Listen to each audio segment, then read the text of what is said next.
This is The Brief, where policy meets business. From City Hall to the state capitol to Washington, D.C., we break down the issues impacting jobs, growth, infrastructure, and opportunity right here in Corpus Christi. Welcome to The Brief, where we break down the issues that impact our local businesses at the state, local, and federal level. Today, I have Sarah Tindall, the Chief Operating Officer of the Corpus Christi Economic Development Corporation, and my friend.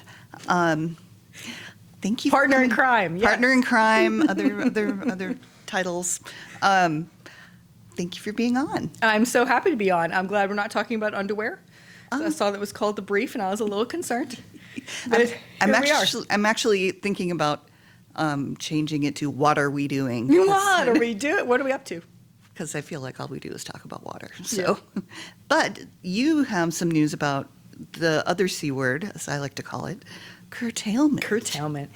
Yeah, so one of the duties of an economic development corporation is to have a disaster response plan.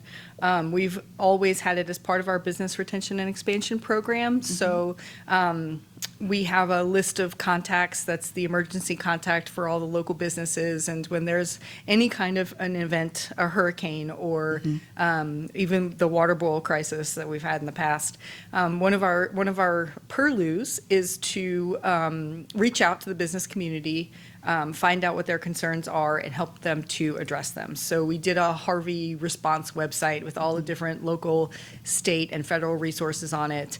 And we're treating this curtailment issue the same way. It is a disaster that needs a response. And so we've partnered up with the Association of General Contractors and the Association of Builders and Contractors to reach out to all of our local engineers and builders and contractors, and find out capability statements. We're having everyone fill out a form that says all the things that they can do to help businesses or residential customers cut back on their water use or respond to a curtailment situation. Okay. And so once we have that, we will share it. The chamber can share it. We're going to just embed it on our website. Everybody can get it out there, and that way people can go in and see. Okay, I want to add those big water systems on the roof that help to recycle the water, or I want to route my washing machine to water, X, Y, and Z.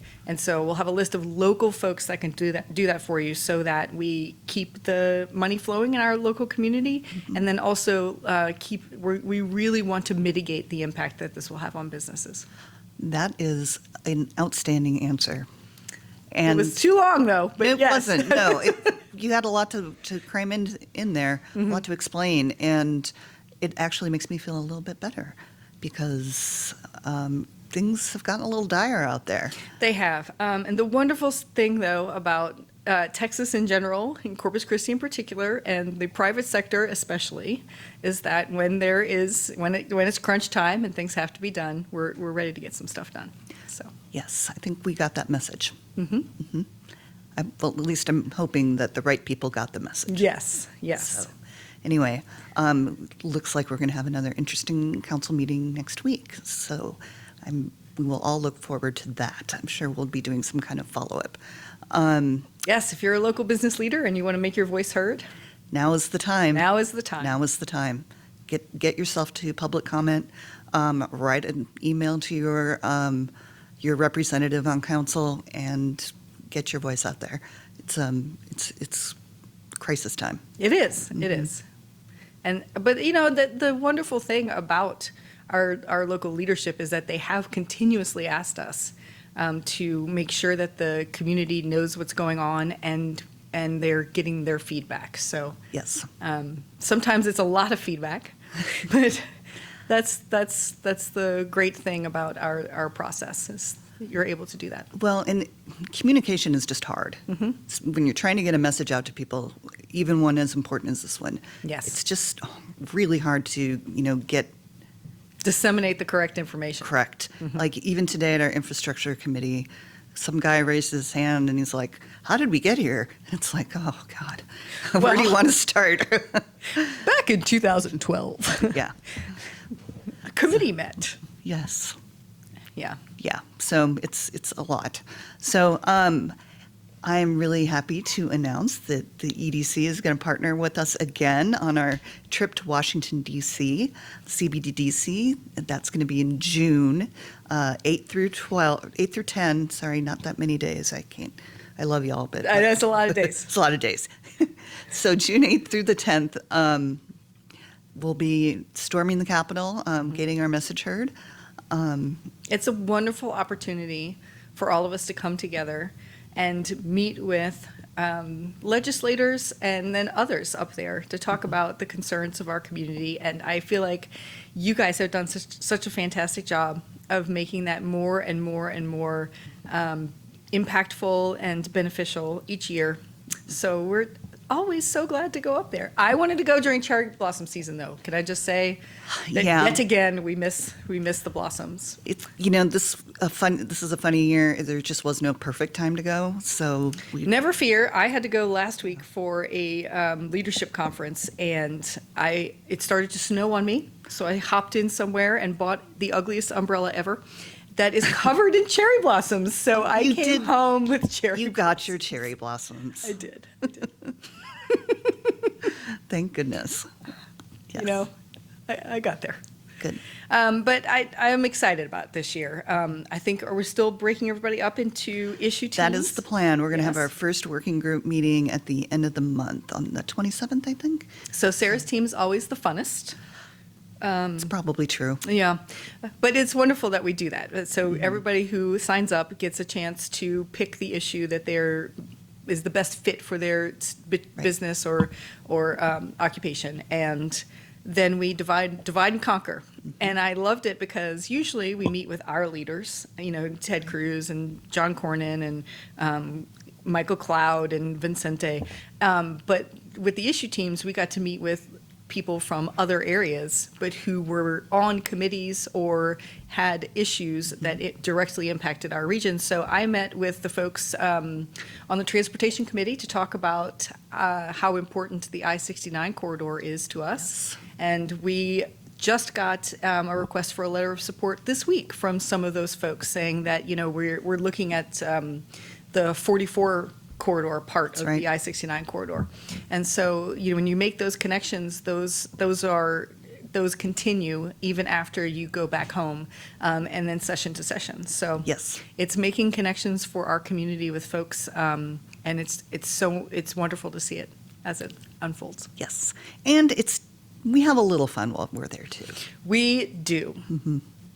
Some of us. Lots of camaraderie. Some of us get up very early in the morning and do the monument walk on our first morning there. It's kind of a ritual that we do.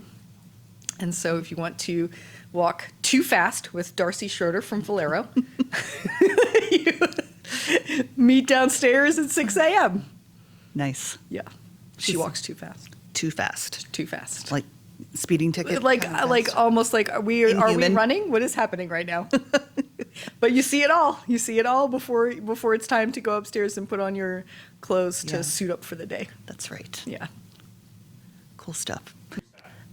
There was a big announcement made by our president yesterday. In other economic development news. Yes. Our president went on Twitter and made an announcement that there is a large oil refinery that is locating in Brownsville, at the Port of Brownsville. That's interesting. Yeah, so the way that projects usually happen is that an economic development corporation works in conjunction with landowners and infrastructure like the ports and the state economic development folks. And watching this one in Brownsville unfold has been fun because it is not following the usual playbook. Okay. The president announced it on March 10th. And then on March 11th, the Port of Brownsville put out a press release. So I don't know that they were quite ready for that project to be public, but it's one that's been floated around for a few years now, and it's been interesting to watch it unfold. And it will be a very big impact for Brownsville, Yeah. but Corpus will benefit as well. I mean, if you look at where the contractors are that are going to build things like that, and where All of the oil field supply folks, even for the Permian and the Eagle Ford, are here. Right. So I think we're going to see an uptick in business activity in Corpus Christi as that thing gets built, and then also as it is operational. That makes sense. Yeah. Also the job training. We have a lot of the job training for those. That's a good point, too. Here as well. And so what you might see is we have families who live here, and then whomever works down at that refinery goes down during the week and comes back to Corpus on the weekends. Interesting. Much as you've seen in the Permian and the Eagle Ford.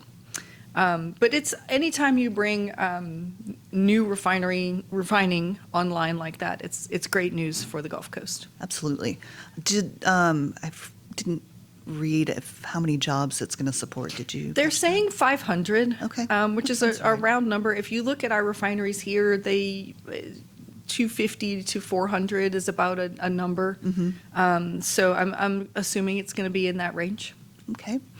And then I suppose since it's at a port, they're planning on exporting a lot Interestingly, of product. I don't know. I'm assuming I was thinking that this was going to be another one where we import, especially with our new deal with Venezuela, where you import oil and then it's refined and Okay. then used. But it according to the press release, they're going to be bringing in Eagle Ford and Permian light sweet crude Okay. and refining it there. And then it can either go by rail into Mexico or go onto ships and Okay.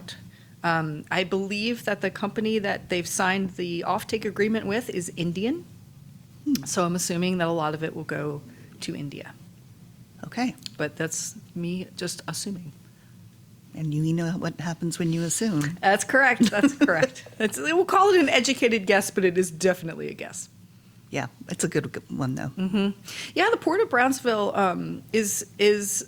has always been, one that we have worked kind of in conjunction with. They are our competitor, but also our Texas Manufacturing Assistance Center is located in Brownsville, and we're in their territory. So there's a whole lot of, cross-working relationships Right. that happen there. So any good news for them is good news for us too. That's great. Well, thank you again for taking time out of your afternoon to be with the brief. To be brief. Yes, to be brief on the brief. To be briefed on the brief. No briefs involved. Don't share your briefs. Just be brief. Yes, precisely.